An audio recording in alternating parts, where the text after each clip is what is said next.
Hello scholars, welcome to Dakshinai classroom. If you remember, in the last lecture we had talked about that in order to induce the EMF in a closed loop, we can do one of two things. One, we can keep the magnetic field constant, uniform, and we can move the loop with respect to field. Or we can keep the loop at rest and we can change the magnetic field. So in the last lecture we had talked about one of these, that is your magnetic field was constant and the loop was moving, and this method was called motional EMF. In this lecture we are going to talk about the second method, that is if your loop is at rest and your magnetic field is changing. So when this happens, your induced EMF is because of induced electric field. Induced electric field. So in this lecture we are going to talk about what is induced electric field. And second point that we will talk about in this lecture is your eddy current. So these are the two topics that we are going to cover in today's lecture. Pause the video, note that down, then we'll start discussing what is induced electric field. So let us talk about how your induced electric field works. Now in order to understand, let us take a very simple example. Here I have a wire loop, circular loop, and here it is a magnetic field. Now remember, initially we are assuming that initially there is zero magnetic field. Initially the wire is at rest and the magnetic field is 0 at t equal to 0. Before t equal to 0 field was 0, and at t equal to 0 magnetic field is switched on. Now so let us write at t equals 0, a time dependent means this magnetic field will vary as a function of time. As time passes, this field will also vary, because we are trying to understand how changing magnetic field can result in induced EMF. So at t equal to 0, a time dependent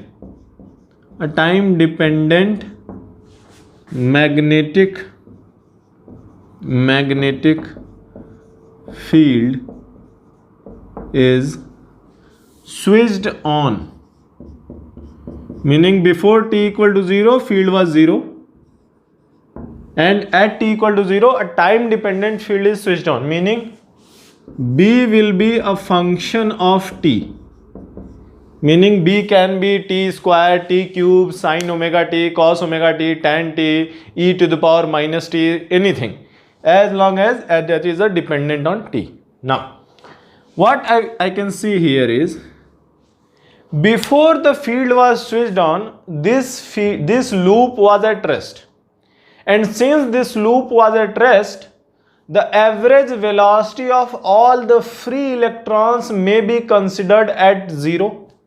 So if the loop was at rest, all the free electrons inside this loop were also at rest. Now when the field is switched on and that field is time dependent, meaning all of a sudden flux passing through this loop will change. So here this field is in this entire region. I have shown only here, but this field is in this entire region. So as soon as the field is switched on and the field is changing, your flux passing through this loop will change. And since the flux passing through this loop will change, there will be an induced current that we have already studied under Faraday's law. But at t equal to 0, all the free electrons were at rest. And if you remember your magnetism chapter, that magnetic field cannot apply any force on the electrons at rest. So let us say all the free electrons are at rest initially. meaning before the field was switched on. Now, since electrons are at rest, this field cannot apply any force on the electrons because they are at rest, and magnetic field cannot apply a force on a charged particle at rest. So let us write here. So this field cannot apply any force on these electrons. Now, if this magnetic field cannot apply any force on the electrons in the beginning, then what made the electrons move? We have already studied under Faraday's law that if this field is changing, there is an area, flux will be changing, and if the flux is changing, there will be an induced current. But the loop was at rest. If the loop was at rest, electrons were at rest. If the electrons were at rest, then field cannot apply any force. If the field cannot apply any force, then who made those electrons move? Because if the current is flowing, then electrons are moving. Without the motion of electrons, current cannot be there. So if the current is there, meaning electrons is there. So if magnetic field did not make those electrons move, then who made those electrons move?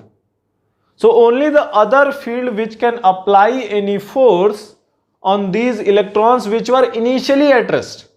Only the other force is, that is called electrical force. So we can say, if so this cannot apply any force, so there must be an electrical field established inside the wire, which made the electrons move. So there must be an electrical field, because if there is no electrical field, then electrons are at rest and magnetic field cannot apply any force on the electrons at rest. So there must be an electrical field established inside this wire, which is making the electrons move. So this electrical field is established because of what? Because of changing magnetic field. First pause the video, note it down, then we will discuss further. So we have seen that in order for current to flow in this loop, there must be an electric field established inside this wire. Now who is making that electric field? Why there is an electric field? There was an electrical field because this magnetic field was changing. So the reason for existence of that electrical field is that the magnetic field is changing. So we can write here that changing magnetic field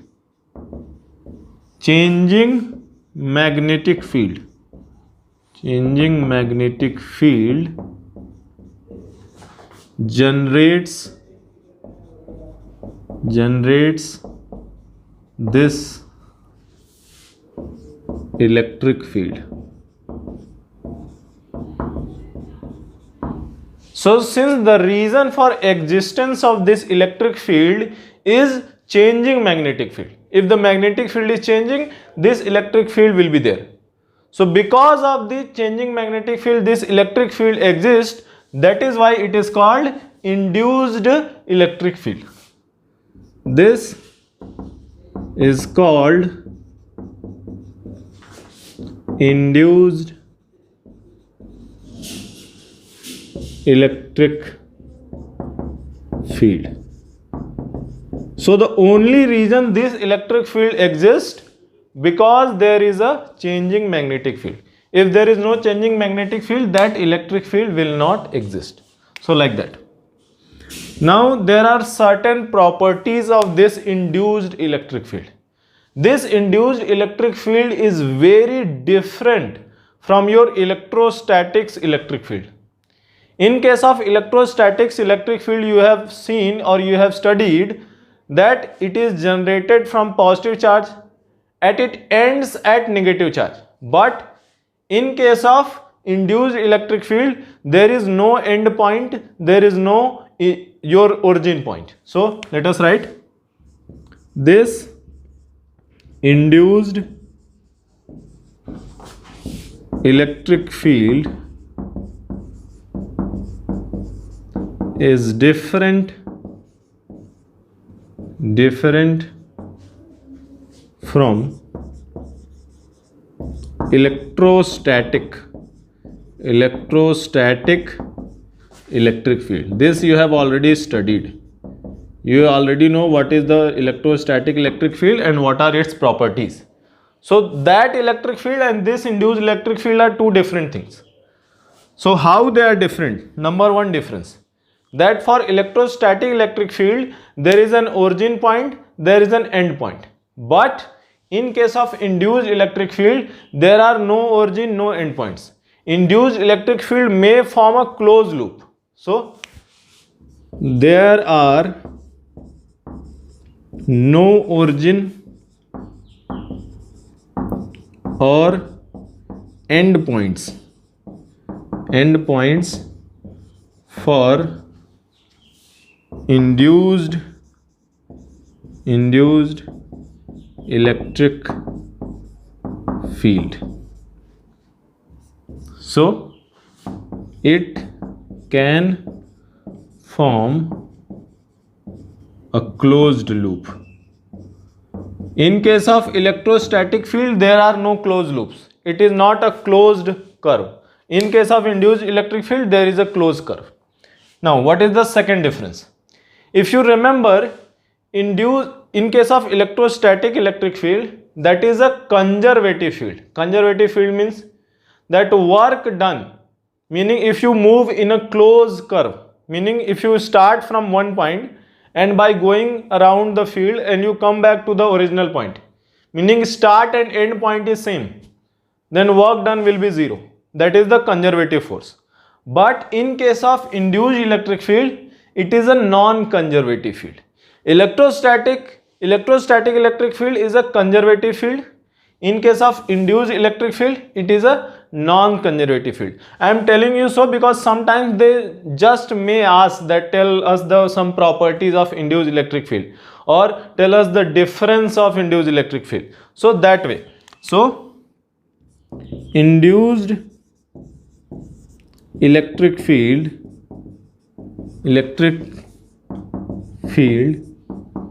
is a non-conservative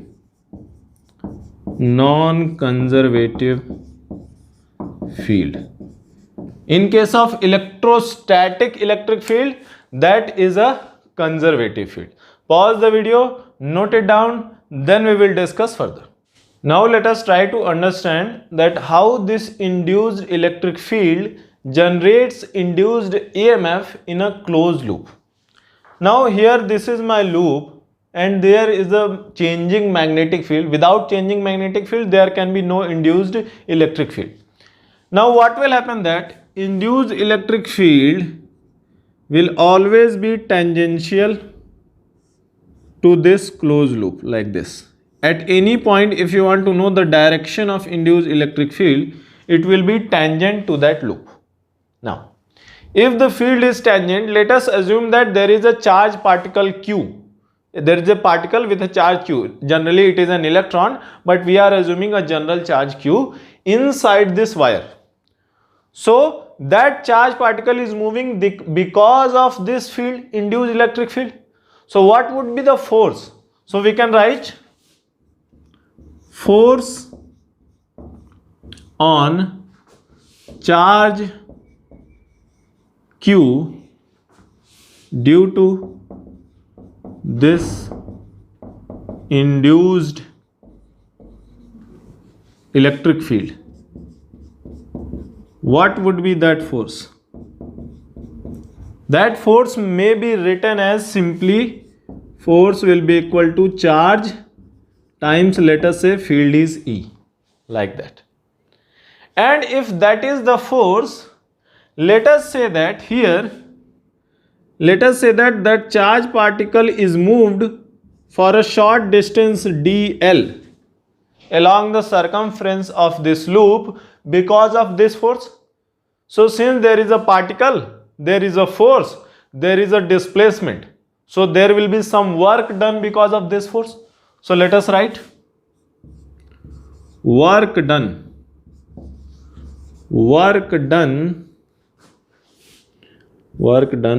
by this field. Which field? Induced electric field. By this field on the charged particle. On the charged particle. What would be the work done?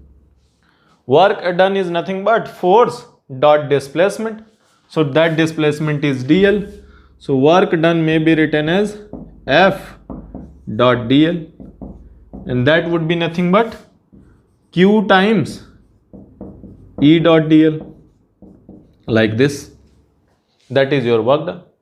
And if you remember from your electrostatics chapter, what is the EMF? What is the work done per unit charge? If you remember your electrostatics chapter or current electricity, potential difference or EMF is nothing but work done by electric field per unit charge. That is your EMF, that is your potential difference. So you can write EMF developed is nothing but work done per unit charge. That is your EMF developed. That is your EMF developed. What is EMF? What is work done per unit charge? This is your work done per unit charge. What is the charge it is moving? Q. So W divided by Q. W by Q. And since it is moving by dl, let us write that dW. So dW divided by Q, that is will be how much? That will be your Q will be cancelled out. E dot dl. So potential difference induced by your electric field, induced electric field along this dl will be E dot dl. And if I want to know potential difference across this closed loop, potential difference induced by this induced electric field across this closed loop, what I can do is I can integrate this E dot dl in a closed loop. You must have studied this in Gauss law, that we integrate across a closed loop. So here field is like this, and we are integrating this E dot dl across a closed loop. That is why this circle sign. So here I can write EMF will be equal to closed loop, open over a closed loop, E dot dl. That will be your EMF induced in this closed loop due to your induced electric field. And why the induced electric field is there in the first place? Induced electric field is there in the first place because the magnetic field is changing. Pause the video, note it down, then we will discuss further. So if there is a induced electric field, your EMF generated across the loop may be written as integration over a closed loop E dot dl. But we have also studied Faraday's law. What Faraday's law says that if the flux is changing, if the flux through this loop is changing, then EMF induced in this loop may be written as, so let us write according to Faraday's law. According to Faraday's law, EMF induced across this closed loop may be written as minus of d phi by dt, like this. So if this is according to your Faraday's law, and we have seen that according to induced electric field, what is the EMF, and both should be same. So we can write that EMF will be equal to integration over a closed loop E dot dl, which is equal to minus of d phi by dt, like this. So that is your EMF induced because of changing magnetic field. In terms of electric field, it may be written like this. In case of Faraday's law, it may be written like this. Now there is a one very important note that you can write this. Here we have seen that induced electric field changes or it generates the current in the loop. Now let us suppose that there is no loop. Let us suppose that this loop is not here. There is no wire loop. There is just magnetic field. And that magnetic field is changing. So your induced electric field is not the property of your loop. Induced electric field is the property of your changing magnetic field. So as long as the magnetic field is changing, there will be an induced electric field, irrespective of whether there is any loop, conducting loop or not. So there is a loop or not, there will be an electrical field, induced electrical field. But if there is a loop, there will also be current in the loop. If there is no loop, there would be no current. But as long as field is changing, there will be induced electric field, irrespective of whether there is a conducting loop present or not. So you can write that as a note. So as long as there is a changing magnetic field, there will be an induced electric field.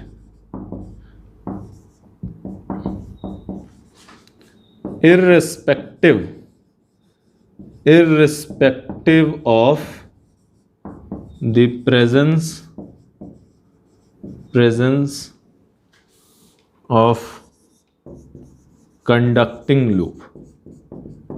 So whether conducting loop is there or not, if there is a changing magnetic field, induced electric field will be there. If there is a conducting loop, there will also be a current. If there is no conducting loop, there will be no current. But as long as field is changing, magnetic field is changing, there will be an induced electric field. Pause the video, note it down, then we will solve few questions based on induced electric field.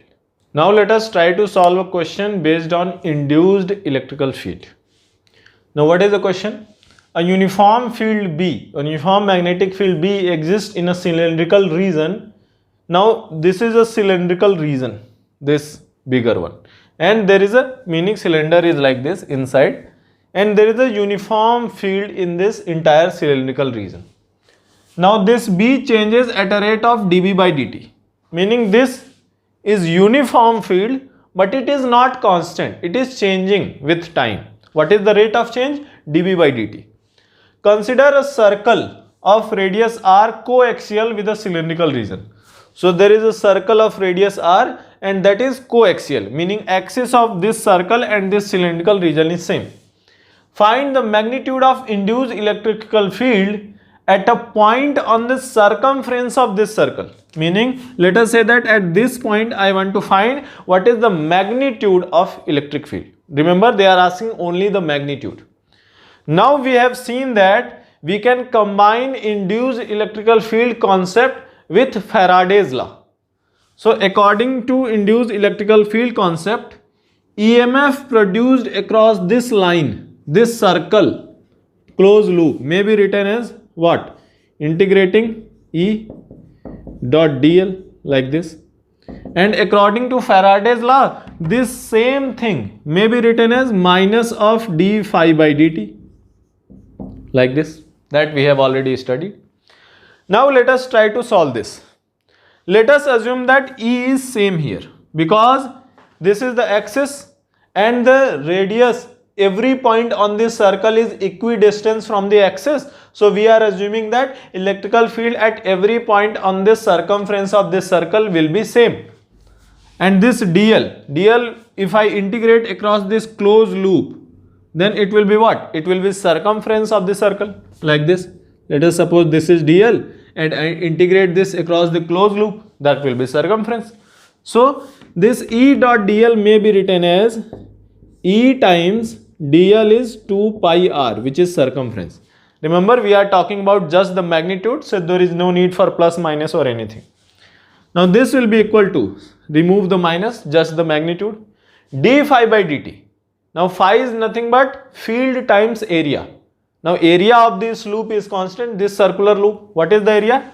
Pi r square times dB by dt, like this.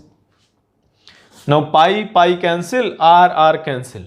So E will be equal to r by 2 dB by dt, like this. So that will be magnitude of electric field at this circumference of this circle. And if you notice, that is proportional to r, meaning as you move away from the axis, magnitude of this electric field will also increase.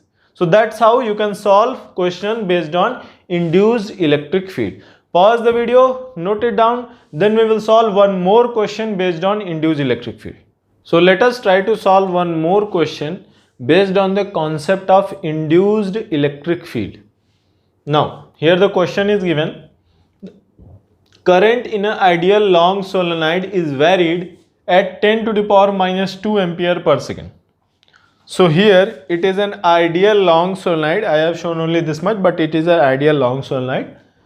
And current varies inside the wires of a solenoid at the rate of 10 to the power minus 2 ampere per second. The solenoid has 2000 turns per meter. Turns in the solenoid is 2000 turns per meter, and its radius is 6 centimeter. The radius of the coils of the loop of solenoid is 6 centimeter. Find electric field induced at a point outside the solenoid. Here it is the point outside the solenoid at a distance of 8 centimeter from the axis. So from the axis, this outside point, this point P, where I want to find the electric field, is 8 centimeter from the axis. So if you look at the solenoid from this direction, like this is the solenoid. If you look at like this, then the situation will be something like this, that there is a loop, current is flowing inside the loop, and because of the loop, the field will be generated like this, inside. The field will be either inside or outside. If the field here current is clockwise, then field will be inside. So field is inside, like this. So we want to find electric field at this point. And since all the points at a distance of 8 centimeter will be equidistant from the axis, so all these points will have same electric field, same induced electric field. So how we can do it? Simple. EMF will be equal to integration over a closed loop E dot dl is equal to minus of d phi by dt, like this. So what are the things we need to know? E, I need to calculate. dl, what is real? dl is taken here, where I want to find the field across that imaginary loop. So if dl is taken across this entire loop, integrated, that will be 2 pi r. And since at all of these points electric field will be same, that can be taken as constant and outside. So here you can write this as, let us assume that this bigger radius is capital R, this smaller radius is small r. So this can be written as E times 2 pi capital R, like this. And that would be equal to minus of d phi by dt. Let us remove the minus, just the magnitude. Now what is phi? Phi is field times area. Which area? Remember, field outside a solenoid is almost zero. So due to the solenoid, field will exist only in this region. So when you are calculating the flux, you will consider only this area, not this total area. And that area is constant. So let us take the area outside. Pi times small r square outside. Differentiating field. What is field due to solenoid? If you remember, field due to solenoid is mu naught n. What is n? N is the number of turns per unit length times current divided by dt, like this. So here pi cancel. So E equals r square divided by twice of capital R. Here mu naught is a constant, your n is a constant, take them outside. Mu naught times n di by dt. And here if you see, rate of change of current is already given, 10 to the power minus 2. Let us put all the values. So here small r is given. Small r is where? Radius of the solenoid. Radius of the solenoid is 6 centimeter. So 36 into 10 to the power minus 4, because r square, divided by 2 into capital R. What is capital R? We are finding at a distance of 8 centimeter. So 8 into 10 to the power minus 2 multiplied by mu naught. What is mu naught? Permeability of space, vacuum. That is 4 pi into 10 to the power minus 7. What is n? N is number of turns per meter, per unit length. So that is 2000. Multiplied by di by dt. Di by dt is already given, 10 to the power minus 2. Like this. So this. And if you solve this, you will get approximately 5.6 into 10 to the power minus 7 volt per meter. That would be electric field. Now from here you can judge one thing. From this value you can judge one thing. If you remember in the previous question, inside the cylindrical region, field was proportional to radius. Meaning as we are moving away from the center axis, your field was increasing. Here what is the case? If you increase capital R, field is decreasing. So outside the loop, outside this solenoid, field will be inversely proportional to radius. And in the previous question, field was directly proportional to radius from the axis. Pause the video, note it down, then we will discuss the next topic, that is what is eddy current. So let us try to understand now that what is eddy current. Now if you remember, if we take a closed loop like this is a wire loop and there is a magnetic field in this entire region. And there will be some flux passing through this loop. So if the magnetic flux passing through the loop changes, then a current will be established in this loop. So let us write that if flux passing through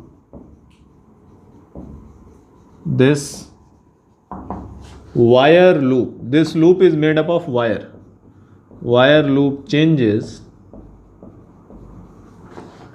current will be induced. Current will be induced in the loop. Now let us change it a little bit. Now let us assume that this is not a loop. Let us assume that this is a plate, meaning this entire is a plate. Now we cannot just black it out entirely. Okay, let us try. No, that would not work. So let us just assume that this is a plate. Now when this was a loop, there was a defined path through which the current could flow. The current could flow through this wire. Now if this is an entire metallic plate, If this is an entire metallic plate, then what would happen? So if flux through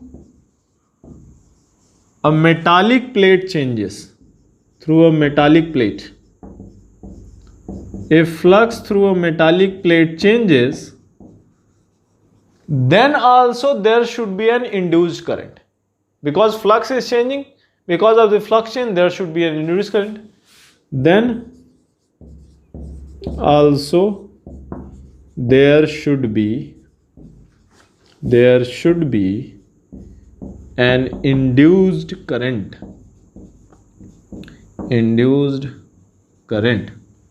But there is one problem.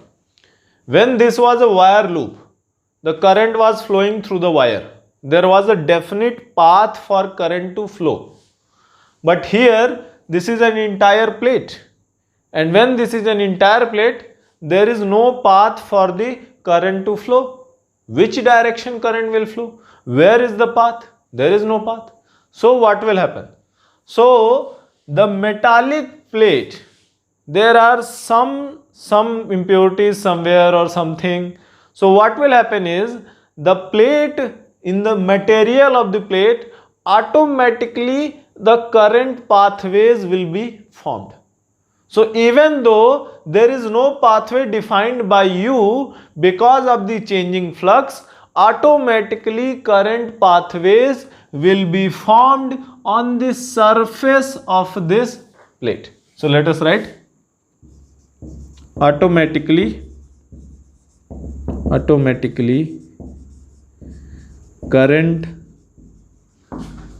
pathways meaning just where the current is flowing, current pathways will be formed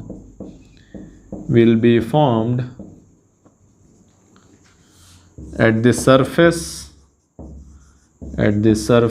of metallic plate, like this. Now how will that current will look?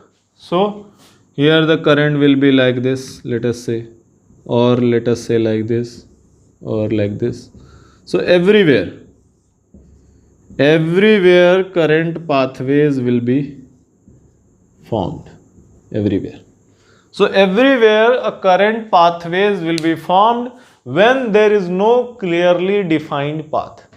So these currents which are flowing on the surface of this loop, this metallic plate, automatically, you have not defined any path for the current to flow, but since they have to flow, they automatically find the path in which they can flow. So this current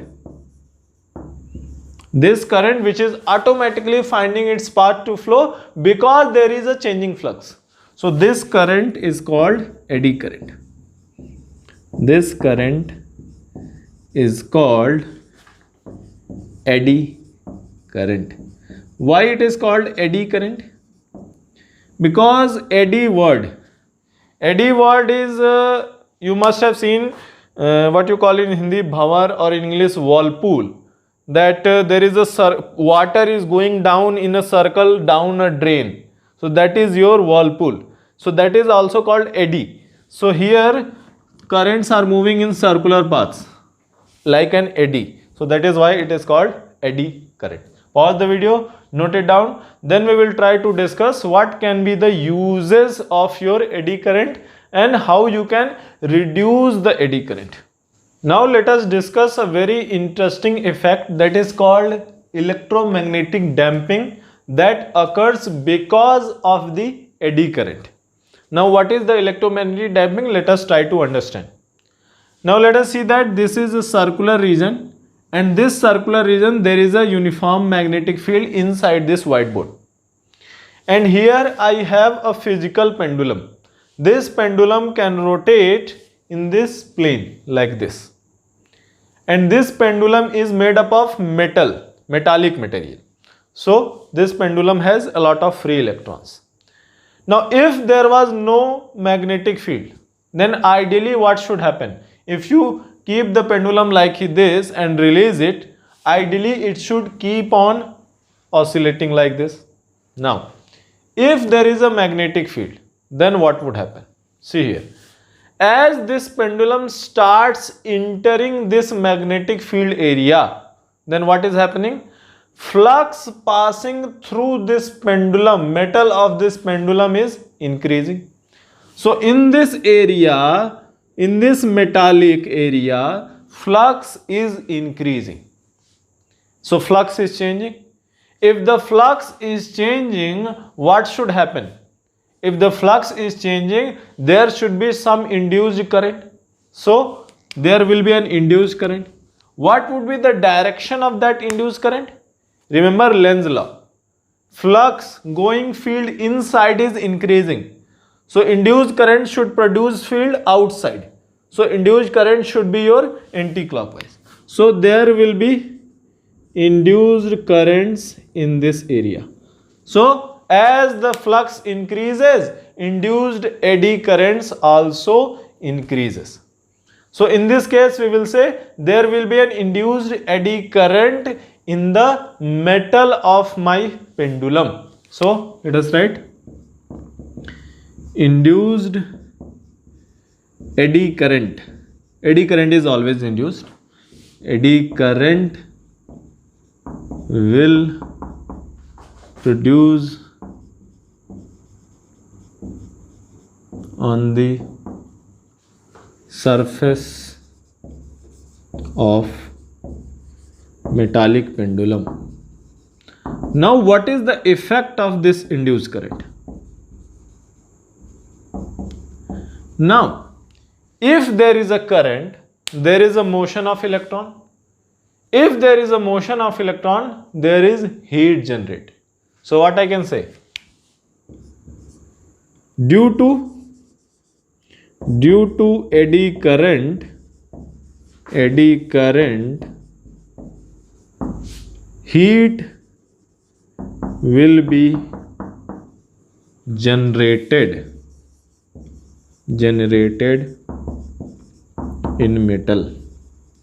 So since this is a metallic plate and there is induced current, remember metal has to be there, it has to be metallic plate.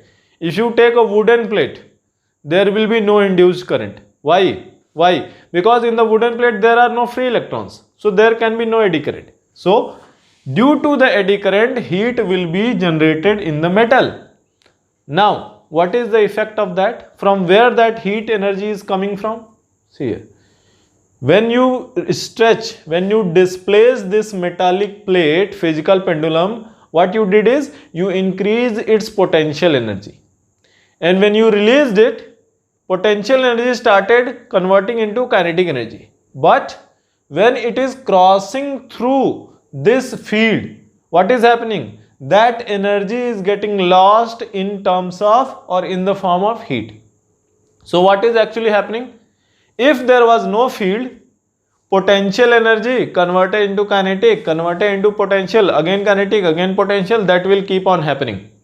That is the conservation of energy. But here there is your magnetic field, there is an eddy current. Eddy currents are losing energy in terms of heat. So this heat loss will affect in losing the energy of physical pendulum. That pendulum will lose its energy. The conservation of energy is no longer applicable.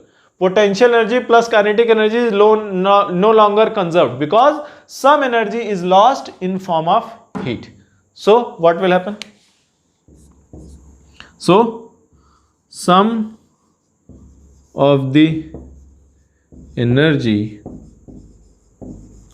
of pendulum is lost in form of heat. And every time pendulum crosses this magnetic field, every time heat will be there and every time some of the energy will be lost. Now in the general condition also some of the energy is always lost because there is a friction. Now let us take an example. Suppose that this pendulum has a time period of 2 seconds. Meaning, let us say that let us assume that you took it like this at 30 degree and you released it. and it comes to rest, let us say after let us say 10 seconds, when there is no field. So your energy will be lost only at this point where the axis is. But if there is magnetic field, so what will happen? Extra energy will be lost in the form of heat due to eddy current, meaning your pendulum will be losing energy at a faster rate. So if at general condition, whenever there is no field, your pendulum is coming to rest in 10 seconds. Then if there is field, it will come to rest sooner than 10 seconds. Because if initially energy was lost only here at the pivot, now energy is lost due to eddy current also. So rate of loss of energy is increased.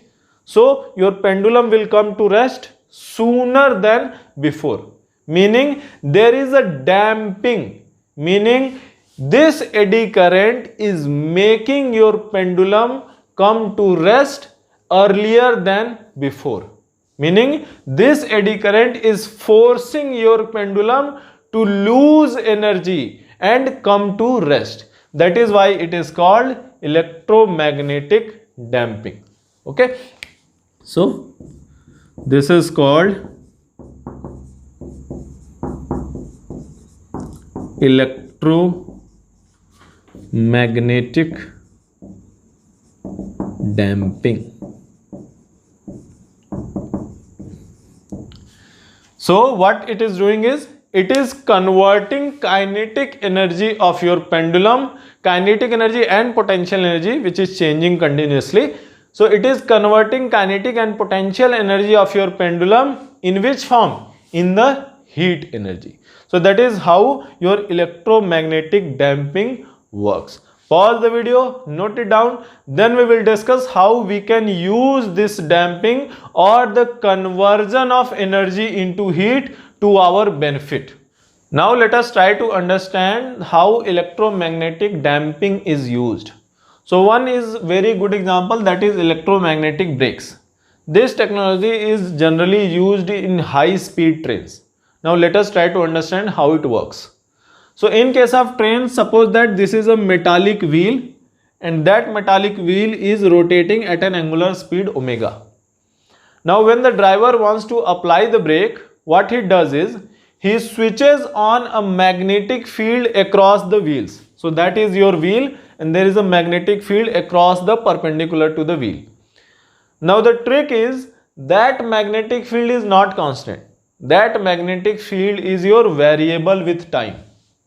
And as that magnetic field continuously changes, what happens is, there will be eddy currents produced. There will be eddy currents produced in the metal of your wheel. And if the eddy currents are produced in the metal of the wheel, we have just studied that eddy currents will lose energy, will produce energy in the form of heat. From where did that energy comes from? That energy will come from kinetic energy of your wheel.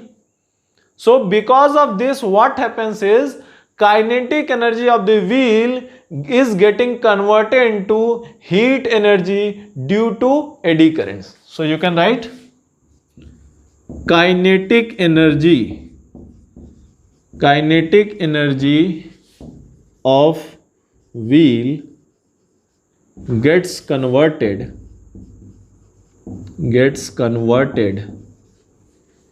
into heat due to the eddy currents. And that way wheel loses its kinetic energy, and when all of the kinetic energy of the wheel is lost in the form of heat, that wheel stops. So that way your electromagnetic brakes work. There is another very useful use of your eddy currents. So I think almost all of you must have seen that induction cookware. Right now in a lot of homes you can find induction top cookwares where you just put your utensil on the top of a ceramic your cookware and it heats. How does that works? in that also what happens is, if you look inside that your induction chula or induction stove, what is there is a coil, and that coil produces your continuously changing magnetic field. So induction cookware. So what happens in that let us say that this is your utensil, whatever it is. So let us say this is your utensil.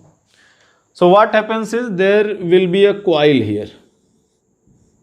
There will be a coil, and this coil will produce a continuously changing magnetic field.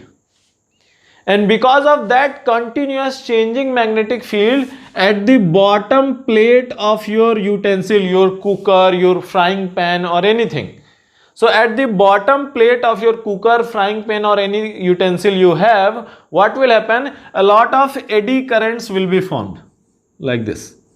A lot of eddy currents will be formed because inside the stove there is a coil which is continuously producing your changing magnetic field. And due to this eddy current, heat energy will be generated, heat will be generated. And due to that heat, your water gets boiled, your rice gets cooked, your chapatis get cooked, and that's so. So here also eddy currents are used in our benefit. So that way induction cookware works. So pause the video, note it down, then we will discuss how we can reduce electromagnetic damping. So now let us discuss how we can reduce electromagnetic damping arising out of your eddy current. Now let us take the same example of our physical pendulum, which is rotating or oscillating in the vertical plane. Now see here, initially it was an entire plate and there was a lot of eddy current. Now what I have done is, I have cut slots in this, meaning I have removed the part of the metal. Now what is the effect of cutting the slots? So one is, if we cut slots in the plate. What is the meaning of cutting slot? Take a paper and cut some of the paper and take it out. That is cutting the slots. So if I cut the slots here, see here, I have removed this part from the metal. I have removed this part from the metal. Here I have removed this part from the metal. So some part I have removed from the metal. Now what is the effect of this? See here, higher the eddy current, higher will be your damping. Because higher will be the eddy current, higher will be your heat effect, and higher the damping, higher is the energy loss. So the effect is, we have to somehow reduce the eddy current. Now if you remember, eddy current flows automatically. The more the pathways it can find, more will be the eddy current. By cutting the slots, what I am doing is, now eddy current can flow only in this area here. Let us say like this. Like this. Only in this area. The path, the metal which I have removed from this plate, now the eddy current cannot flow through that area. So what I am actually doing is, by cutting the slots, pathways available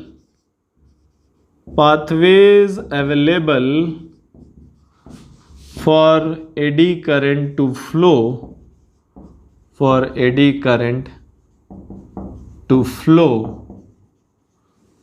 is reduced.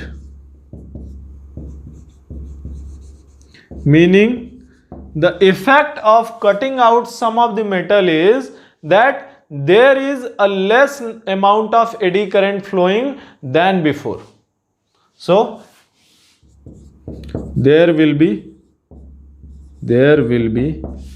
less eddy current than before. And if there is less eddy current, then heat generated by the eddy current will be less. So energy loss due to eddy current will be less. So energy loss is reduced. So this way you can reduce the electromagnetic damping. Pause the video, note it down. So in this video we have discussed that what is your induced electric field and how the induced electric field creates your EMF across a closed loop. We also talked about eddy current. What is eddy current? How it is generated? How we can use eddy current to our benefit? And if you do not want eddy current to be present, for example, in case of transformers, we do not want energy to be lost, then we can also reduce the effect of electromagnetic damping which occurs because of your eddy current. So that's what we have studied in our today's lecture. In the next lecture, we will be talking about self-inductance. Self-inductance of your solenoid. So until then, try to revise your concept as thoroughly as possible and try to solve as many questions as you can from these concepts. And if you have any doubt that you do not understand, you can just drop me a message in your doubt group.